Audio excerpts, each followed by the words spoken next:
The thunder came in waves, rolling across the Blue Ridge Mountains like something alive and hungry. I sat by the stone fireplace, watching orange flames lick at dry oak, trying to ignore the way Dean's presence filled the cabin even when he wasn't speaking. We had been sitting in silence for nearly an hour, our clothes still damp from the sudden downpour that had caught us running from the cars to the porch. The retreat was supposed to end tomorrow. 15 graduate students and 3 faculty members, all here to workshop our fiction and pretend we understood the difference between truth and story. But the storm had other plans. By evening, the mountain roads were flooding, and one by one, cars began disappearing down the winding path back to civilization.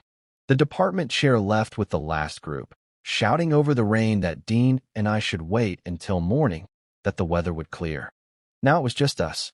The way it used to be, before everything went wrong. Before I learned that wanting someone could be both the most natural thing in the world and the most impossible.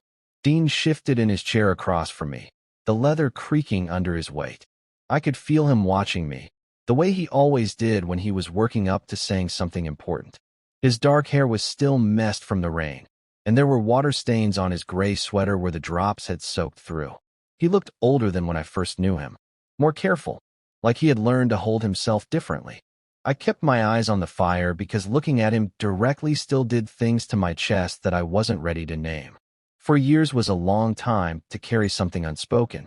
For years of polite nods in hallways, of carefully planned schedules to avoid his classes, of pretending that the night everything almost happened was just a misunderstanding fueled by too much wine and too little sense. The silence stretched between us like a held breath. Outside, the wind threw rain against the windows in sharp bursts, and somewhere in the distance, a tree branch cracked and fell.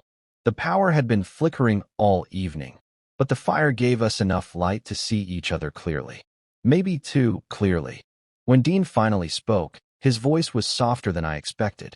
"Can you keep a secret?" he said. Not a question, a request, maybe a plea. I turned to look at him then, startled by the weight in his words. There was something different in his face, something I hadn't seen since we were students together, staying up until dawn arguing about Cheever and Carver and what it meant to write characters who couldn't say what they really wanted. He looked vulnerable, afraid. I nodded slowly, not trusting my voice. Dean stood up, his chair scraping against the wooden floor. He walked to the edge of the firelight, where the orange glow met the shadows, and stopped with his back to me. For a moment, I thought he might change his mind, that he might sit back down and we could return to our careful silence, to the safe distance we had maintained for so long. Instead, he reached for the bottom of his sweater and began pulling it over his head. Then his hands moved to his shirt, fingers working the buttons with a deliberate slowness that wasn't seductive but solemn, like someone removing armor they had worn for too long. The fabric fell away, and I saw them. Scars, faint and old, crossing his back and shoulders in thin white lines. But it was the tattoo that made my breath catch. Dark ink over his heart, curved letters spelling out a name I had never heard him mention. Michael. Dean turned back to face me, his chest bare in the firelight, his eyes holding mine with an intensity that made the room feel smaller. "This is who I was before everything got quiet," he said. "Before I pretended." I sat there, frozen, understanding that whatever came next would change everything between us. That this moment, with the storm raging outside and the fire casting shadows on the walls, was the beginning of something we could never take back. And despite the fear that rose in my throat like water, I found that I didn't want to. But I should explain how I got there, to that cabin, to that moment when Dean asked me to keep his secrets. How a man reaches 35 and finds himself sitting across from the person who once knew him best, pretending they are strangers. My life in those days was small and deliberate. I taught fiction workshops at Millfield College, a liberal arts school tucked into the Virginia countryside where the students wore vintage sweaters and talked about Murakami like he was their personal friend. 3 classes a semester, office hours on Tuesdays and Thursdays, faculty meetings that felt like elaborate performances of academic concern. I was good at it, the teaching, good at helping 20-year-olds find their voices on the page, even if I had lost my own somewhere along the way. I lived alone in a second-floor apartment above a used bookstore on Main Street. The owner, Mrs. Chun, was in her 70s and had stopped caring about the water stains on my ceiling or the way the radiator clanged through winter nights. My rent was cheap because the place smelled like rain and old paper, but I had grown to love that smell. It felt like possibility, like stories waiting to be told. The apartment was sparse. A bed, a desk, a kitchen table I rarely used for eating. But the real furniture of my life was the typewriters. 7 of them, arranged on floating shelves along the living room wall. A 1940s Royal Quiet Deluxe in forest green. A Remington Rand from the 50s with keys that stuck just enough to make you think about each word.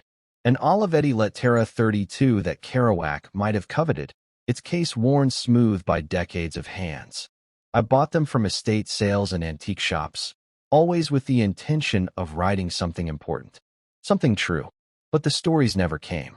Or rather, they came and I buried them in notebooks I never reread, afraid of what I might find there. People assumed things about me, that I was private by choice rather than by fear, that I preferred solitude to company. They weren't entirely wrong, but they weren't entirely right either. The truth was more complicated.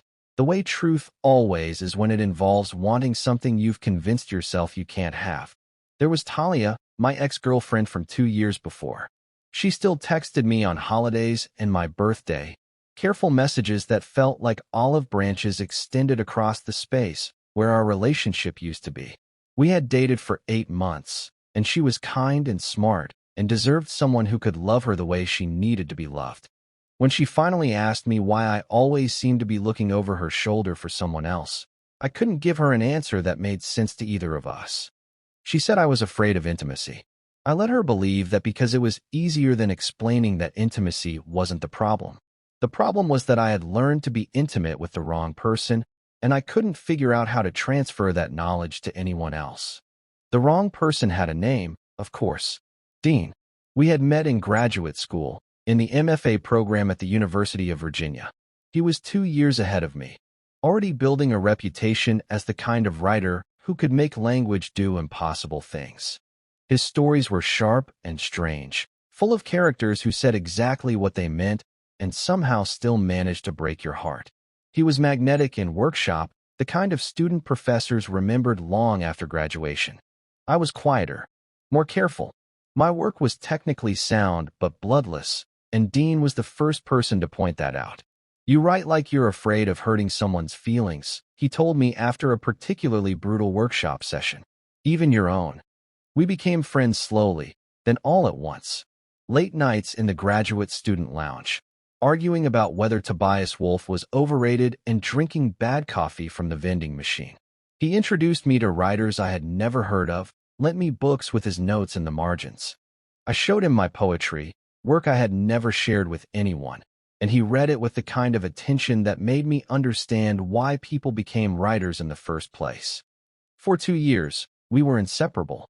Study partners, drinking companions, the kind of friends who could sit in comfortable silence for hours. But there was always something else underneath, something neither of us was brave enough to name. The way he looked at me sometimes when he thought I wasn't watching. The way my heart sped up when he laughed at something I said. The careful distance we maintained even when we were sitting close enough to touch. It might have stayed that way forever, unspoken and safe, if not for the party at Sarah Whitman's house during our final semester. Too much wine. Too many people crowded into too small a space, and Dean pulling me onto the back porch where we could hear ourselves think. We had been talking about our post-graduation plans, about the jobs we hoped to get and the books we wanted to write, when he stopped mid-sentence and looked at me with an expression I had never seen before. He said he had something to tell me, something he had been thinking about for months. And then, before I could respond, before I could prepare myself, he leaned in and kissed me. Soft at first, then deeper when I didn't pull away. I kissed him back because I had been wanting to for so long that my body moved before my mind could catch up. When we broke apart, both of us breathing hard, he looked at me like he was seeing me for the first time. But then something shifted in his face, some wall sliding back into place. He laughed, short and sharp, and said something about too much wine and bad decisions. He was gone the next morning, and by the time I graduated 2 months later, he had already taken a teaching job in North Carolina. We didn't speak for 4 years. Not until the email arrived that would bring us both to that cabin in the mountains, to that moment by the fire when he would finally tell me why he ran. The email arrived on a Tuesday morning in October, buried between student grade appeals and a reminder about faculty parking permits. The subject line was simple enough, last-minute favor needed. But when I opened it and saw Professor Hendricks's name at the bottom, I knew something had shifted in the careful order of my days. James had to cancel his participation in this weekend's retreat due to a family emergency, the message read.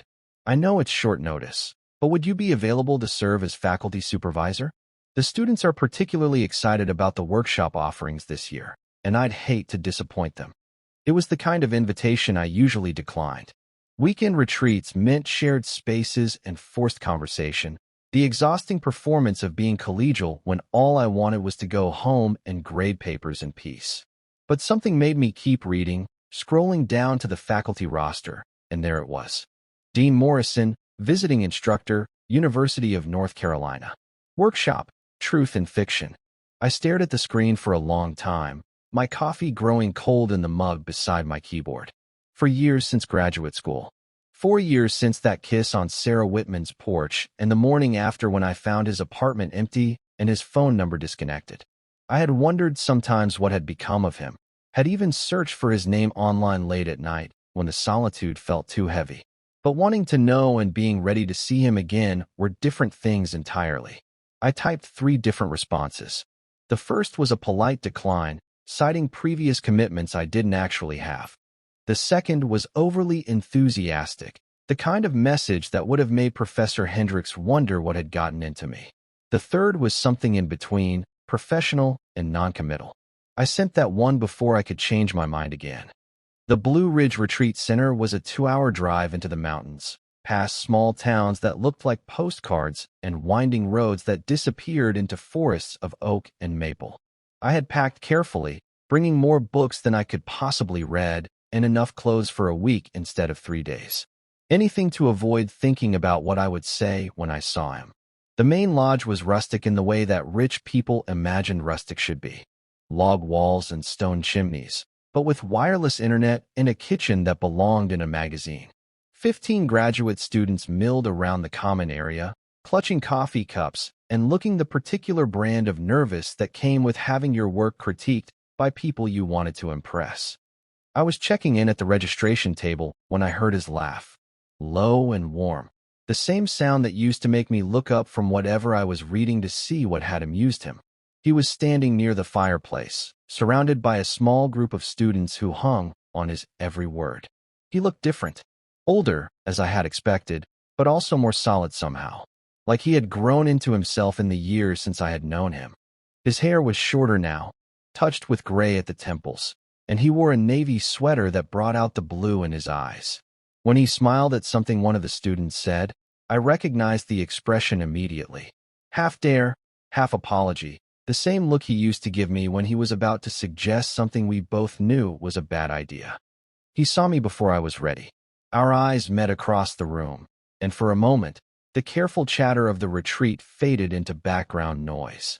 He nodded, a small acknowledgement that could have meant anything. I nodded back and turned quickly to the registration volunteer, pretending to be fascinated by the schedule of activities. We avoided each other that first day with the skill of people who had practice.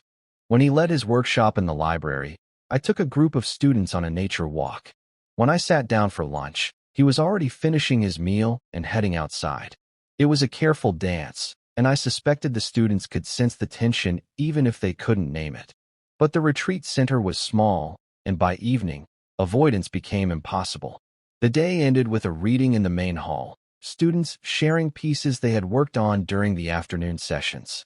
I sat in the back, trying to focus on the earnest young voices reading stories about heartbreak and family secrets, but I kept finding my attention drawn to Dean. He sat near the front, leaning forward slightly to listen, his face serious and attentive in the way I remembered from workshop.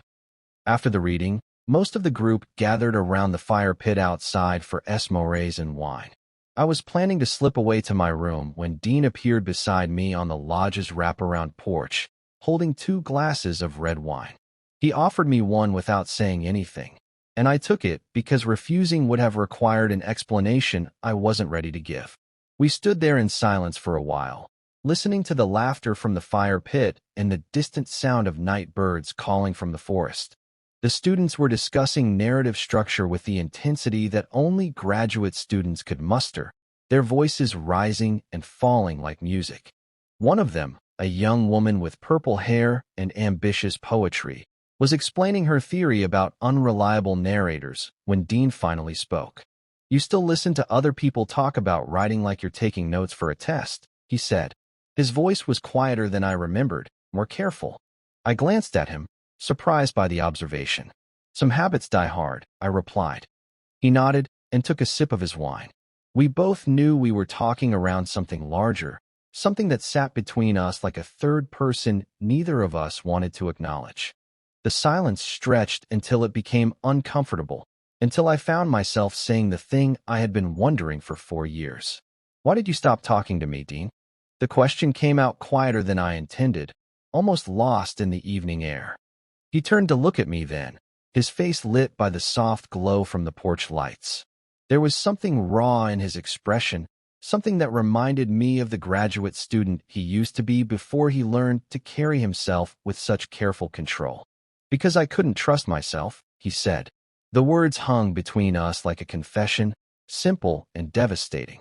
I wanted to ask what he meant, wanted to demand the explanation I felt I deserved after 4 years of silence. But before I could speak, one of the students called out from the fire pit, asking Dean to settle some argument about Hemingway's iceberg theory. He drained his wine glass and looked at me one more time, something apologetic in his eyes. "I should go help them figure out how to write about what they're not saying," he said. Then he was gone, leaving me alone on the porch with more questions than answers and the taste of wine on my lips. The weather changed overnight. I woke to the sound of rain against my window, not the gentle patter that had lulled me to sleep, but something harder, more insistent. By the time I made it down to breakfast, Professor Hendricks was standing in the lodge's entryway with his phone pressed to his ear, his expression growing more concerned with each passing minute. "Flash flood warnings for the county," he announced to the room. "The access road is already compromised, and it's only going to get worse. I need everyone packed and ready to leave within the hour." The students moved with the practiced efficiency of people who had learned to adapt to disappointment quickly. Bags were thrown together, contact information exchanged, promises made to continue workshop discussions over email. But as the morning progressed, it became clear that not everyone would make it out. 3 students had carpooled together, and their small sedan was no match for the rushing water that had turned the mountain road into a temporary river. Professor Hendricks left with the first group, promising to send help once he reached town. 2 more groups followed, their SUVs struggling against the wind and rain. By noon, only 6 of us remained. By 2 o'clock, it was down to 4.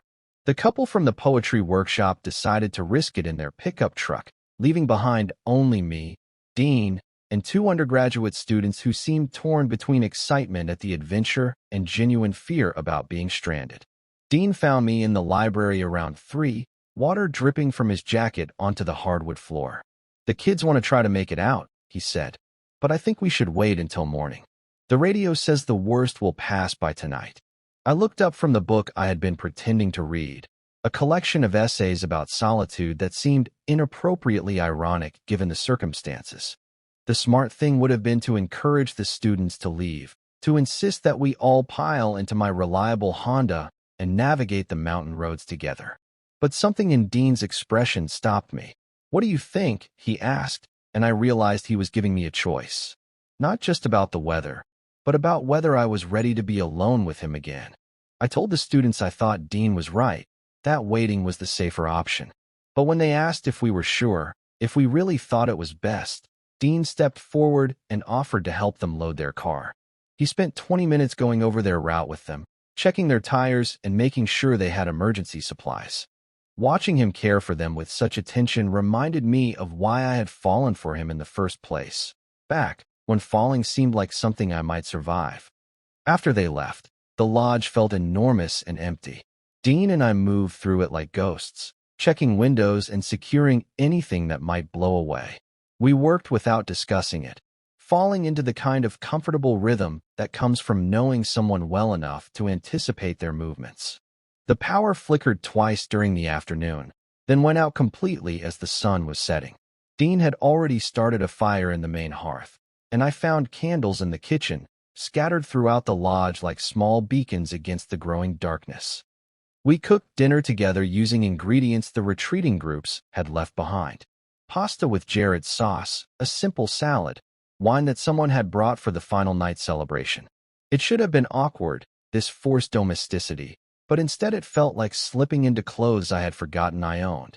Dean told me about his teaching, about the students in North Carolina who reminded him why he loved literature in the first place. I talked about Millfield, about Mrs. Chun and my typewriter collection, about the novel I kept meaning to write but never seemed to start. We were careful with each other, staying safely in the present tense, but underneath the polite conversation I could feel something else building. The rain continued its assault on the windows, and occasionally we heard the distant sound of another tree falling somewhere in the forest. But inside, with the fire crackling and the wine warming us from within, it felt like we were the only two people left in the world. After dinner, we settled into the chairs by the fireplace where we would later have the conversation that would change everything. But first, there were hours of careful circling, of testing the boundaries we had built between us. Dean sat closer than he had the night before, close enough that I could catch the scent of his soap, something clean and cedar-like that made me think of the forests outside. When he laughed at something I said about my students, I found myself watching the way the firelight played across his face, the way his eyes crinkled at the corners. We talked about books, about the writers we had discovered since graduate school, and the ones we had fallen out of love with. He asked if I still wrote poetry, and I admitted that I had stopped, that something about the form felt too exposed now. He nodded like he understood, and I suspected he did. The conversation grew quieter as the night deepened, punctuated by longer silences that felt charged rather than empty. I caught him looking at me several times, his expression unreadable in the shifting light. When I got up to add another log to the fire, he watched me move across the room with an intensity that made my hands shake slightly as I arranged the wood. It was sometime after midnight when the quality of our silence changed, becoming something heavier and more honest. Dean had been staring into the flames for several minutes, his wine glass empty in his hands, when he began to speak about things he had never told me before. He talked about his childhood, about a father who believed that love was something you earned through perfection, and a mother who disappeared into books to avoid the sound of shouting. He told me about learning to make himself small, to want less, to never ask for anything that might be taken away. Then he told me about Michael, the name that would later be revealed in ink over his heart. A roommate in college, 3 years older and infinitely more confident about who he was and what he wanted. Dean's first love, his first everything, the person who taught him that desire didn't have to be apologized for. Michael died the summer after Dean's junior year, a combination of prescription drugs and alcohol, and the particular kind of despair that comes from believing you will never be enough for the people who are supposed to love you. Dean found him, and afterward, Dean stopped believing that love was something he deserved to keep. I listened without interrupting, understanding finally why he had run from me, why that kiss on the porch had terrified him enough to disappear completely. When he finished talking, he looked at me with eyes that held 4 years of apology. "You always saw me," he said quietly, "and that terrified me." The words hung between us like a bridge I wasn't sure I was ready to cross. But as I looked at him sitting there in the firelight, finally telling me the truth, I realized that maybe being ready wasn't the point. Maybe some things were worth being afraid of. We sat in silence after that, the weight of his confession settling between us like something physical.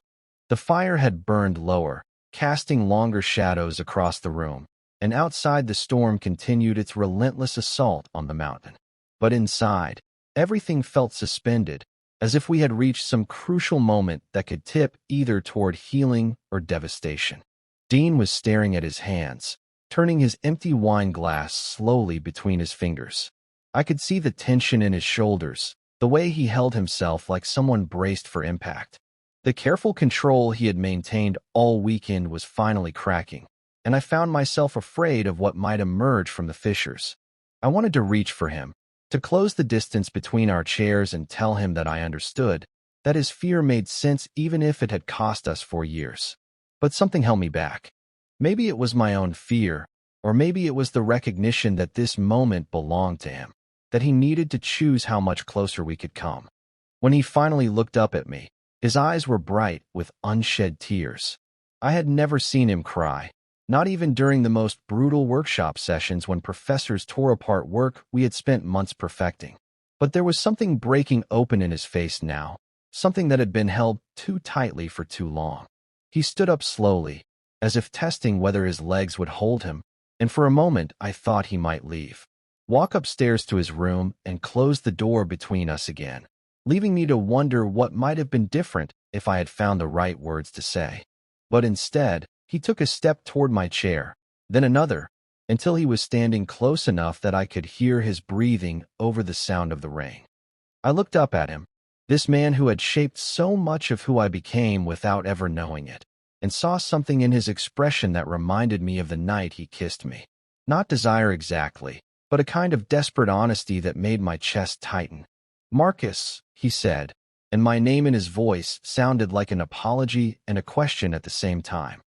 Then he was moving, not toward my mouth but toward my shoulder, lowering himself until his forehead came to rest against the curve where my neck met my collar.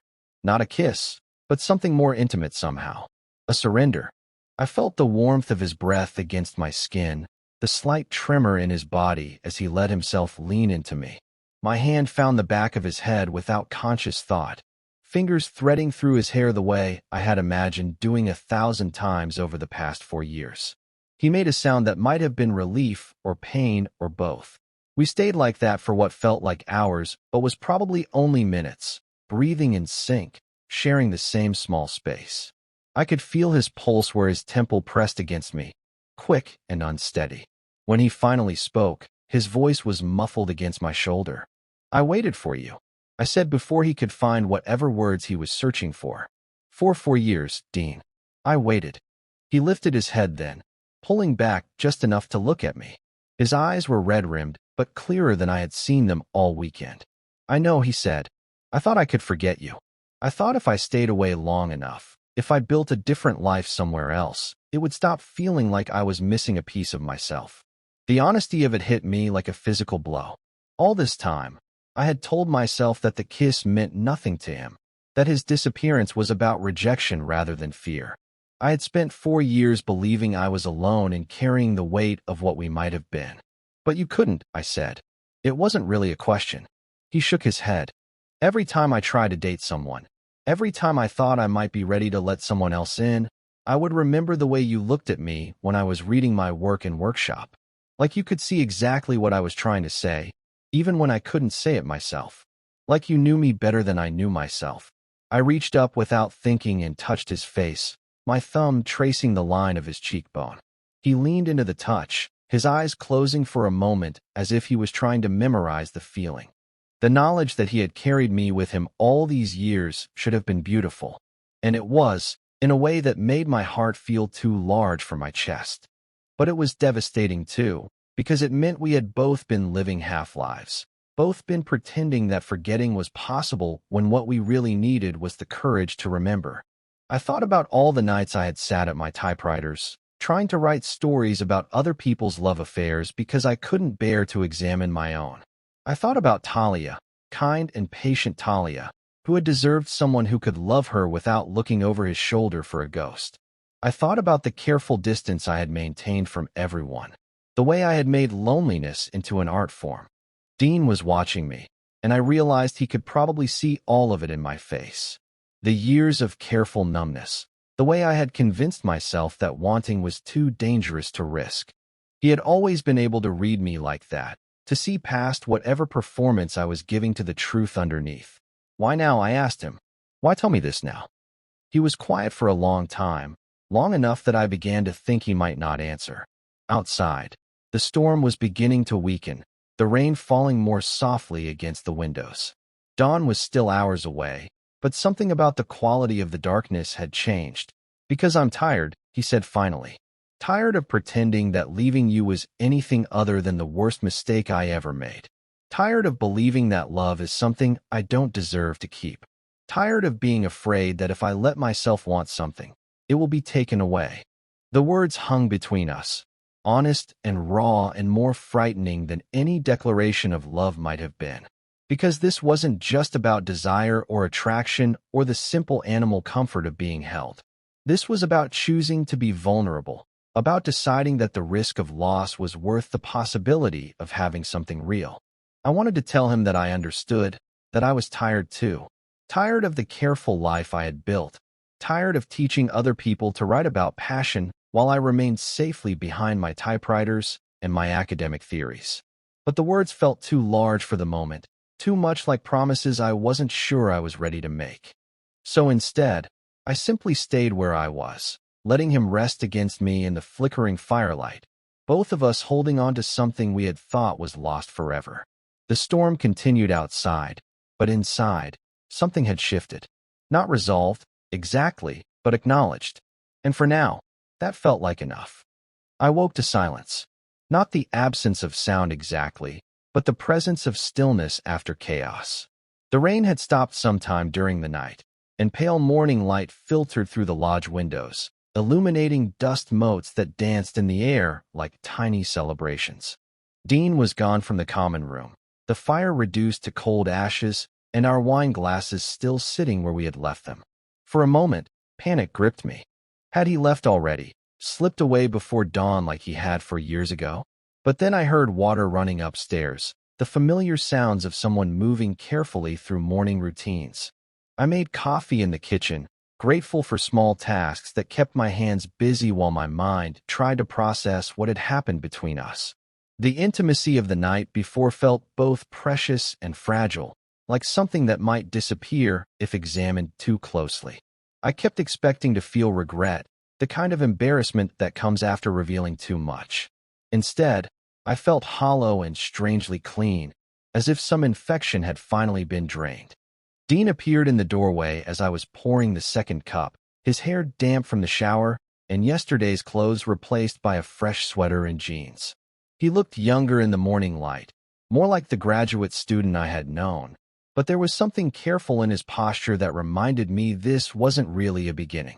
It was an ending that had been delayed by 4 years.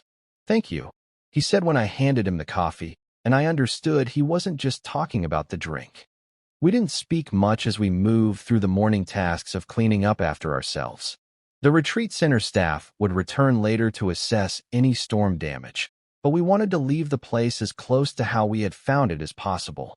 Dean folded the blankets we had used by the fire while I washed our dishes. I swept the hearth while he returned books to their shelves. It was intimate work, this careful restoration, and it felt like a ritual we were performing together. Like we were saying goodbye not just to the weekend, but to something larger, some possibility that had lived between us for longer than we cared to admit. Around 10, we heard the sound of an engine coming up the mountain road. The first of the retreat vehicles, returning to collect any stranded participants. Professor Hendricks appeared in the doorway shortly after, his relief evident when he saw us both safe and unharmed. "The roads are clear now," he announced. "Took some doing, but the county crews worked through the night. How did you two fare?" "We fine," Dean said, and I was struck by how easily he could make our night sound unremarkable. "Just waited it out. No problems." I watched him as he spoke to Professor Hendricks, noting the way he had already begun the process of putting distance between himself and what had happened. Not unkindly, but deliberately, like someone closing a door he knew he would not open again. The other participants trickled back over the next hour, full of stories about flooded roads and emergency shelters and the adventure of being stranded in town. They looked at us with curiosity, these two faculty members who had weathered the storm together, but if they sensed anything unusual, they were too polite to comment. Dean was packing when I found him in his room, folding clothes with the methodical precision of someone who traveled frequently. His bag sat open on the bed, already half full, and I realized with a strange detachment that I was watching him leave me again. "The others are getting ready to caravan back to town," I said from the doorway. "Professor Hendricks wants to be on the road within the hour." Dean nodded without looking up from his packing. "Makes sense. The later we wait, the more likely we are to hit traffic." It was such a mundane conversation, the kind of practical exchange that could have happened between any two colleagues. But underneath it, I could feel the weight of everything we weren't saying. The night before had created a new silence between us, one that was filled with all the things we could be if we were different people living different lives. I leaned against the doorframe, watching him fold a sweater I remembered from graduate school. The navy one that brought out his eyes, the one he had been wearing the night he kissed me. Some things didn't change, even when everything else did. "Dean," I said, and he finally looked up at me. His expression was calm but guarded, like someone bracing for an impact they could see coming. "I want to be with someone who knows me," he said before I could find the words I was looking for. The admission came out quietly, without the careful control he usually maintained. "But I don't know how to stop running, Marcus. I don't know how to stay in one place long enough to build something that lasts." The honesty of it was devastating because I could hear the want in his voice alongside the fear. He wasn't leaving because he didn't care.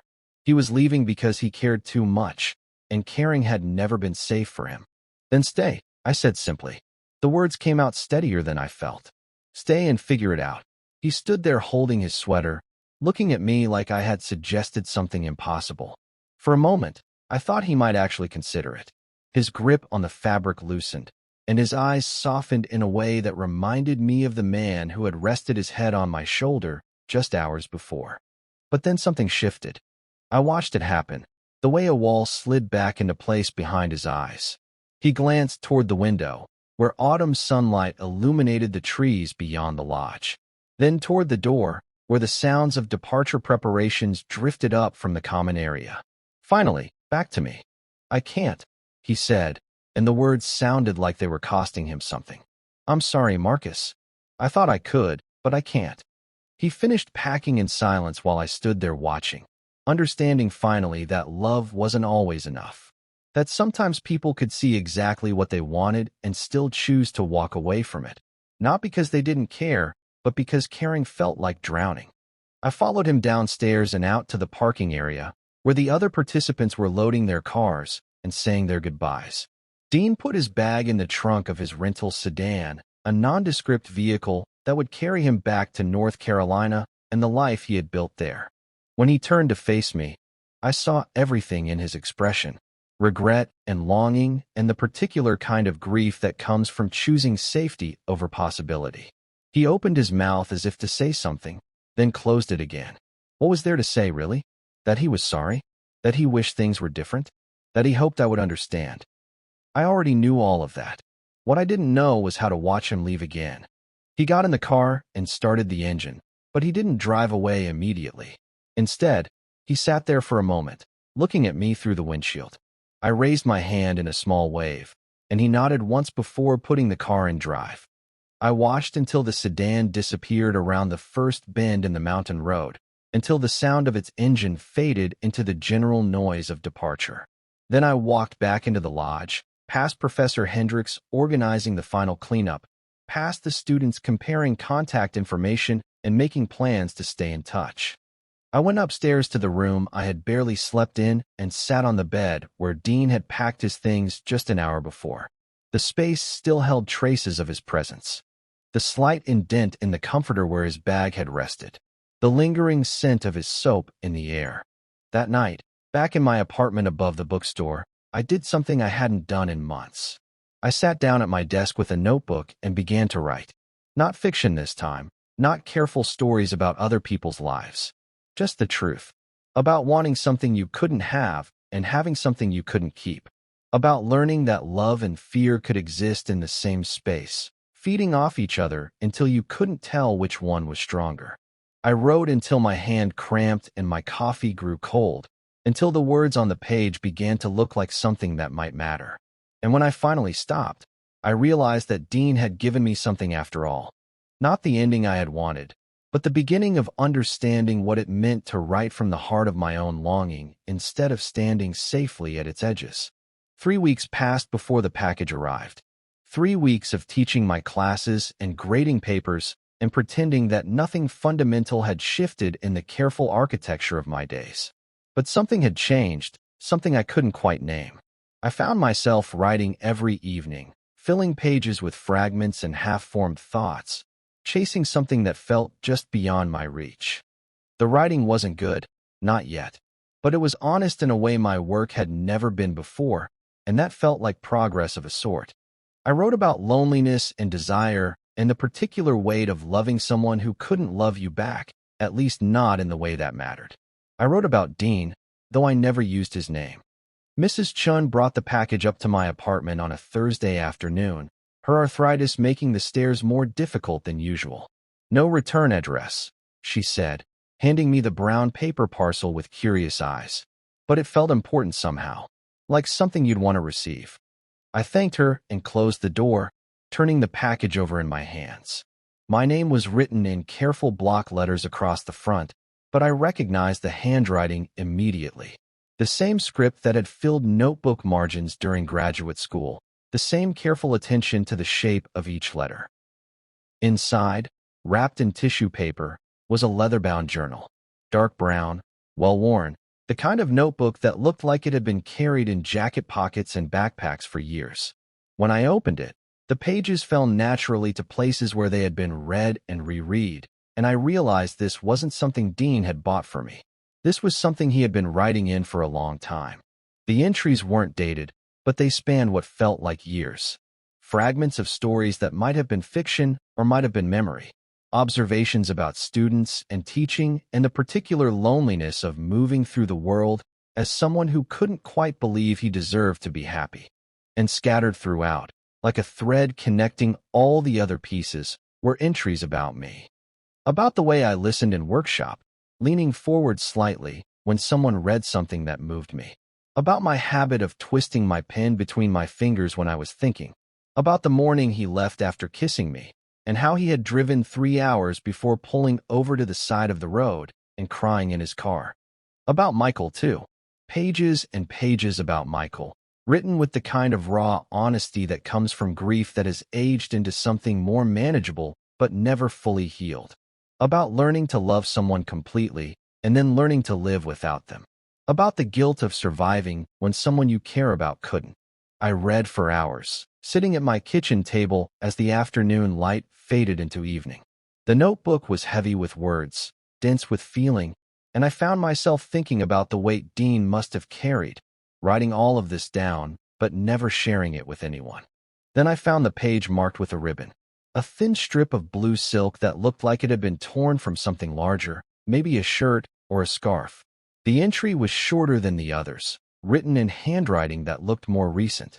"I don't know if I'm brave enough to come back," it said, "but you were always the one I wanted to come back to." I closed the notebook and set it on the table, staring out my kitchen window at the street below. It was early evening, and people were walking home from work, carrying bags of groceries and talking on their phones. Normal people living normal lives, not sitting in their apartments holding evidence of love that couldn't find a way to exist in the world. I should have felt sad, I suppose, or angry, or some complicated mixture of both. But mostly I felt quiet, like something had settled into place that had been floating loose for a very long time. Dean hadn't come back, and maybe he never would. But he had sent me this piece of himself, this record of what we had meant to each other even when we couldn't figure out how to be together. I didn't cry. I didn't smile either. I just sat there breathing, feeling the weight of the notebook in my hands and thinking about the strange mathematics of love. How you could lose someone and keep them at the same time. How goodbye could be both an ending and a gift.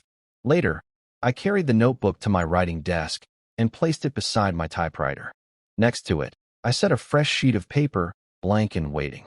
The white page looked stark against the dark wood of the desk, full of possibility in a way that felt both terrifying and necessary. I had spent so much time writing about other people's stories, helping my students find their voices while keeping my own carefully hidden. But Dean's notebook had reminded me that some truths could only be told in your own words, with your own courage. I thought about what I might write, about the retreat and the storm and the night we finally told each other the truth, about the morning he left and the weeks since then, when I had been learning to live with the particular kind of grief that comes from loving someone who can't stay, about the way people could change your life just by seeing you clearly, even if they couldn't be part of that life in the way you had hoped.